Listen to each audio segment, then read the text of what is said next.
الحمد لله والصلاة والسلام على رسول الله. يقول الرحمن جل وعلا: قد أفلح من زكاها وقد خاب من دساها.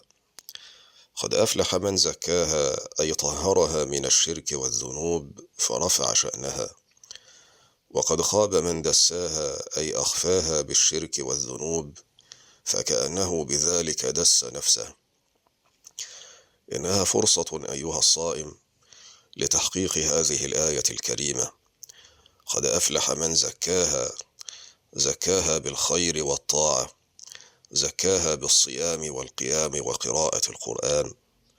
وقد خاب من دساها بالمعاصي والفساد والشرور، خاب من دساها بتضييع صيامه أمام اللهو والمنكرات والفجور، من أضاع صيامه بالسب والشتم، من أضاع صيامه بالاعتداء على الناس.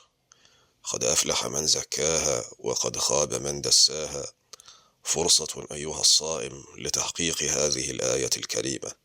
وفقنا الله وإياك وجعلنا من المقبولين.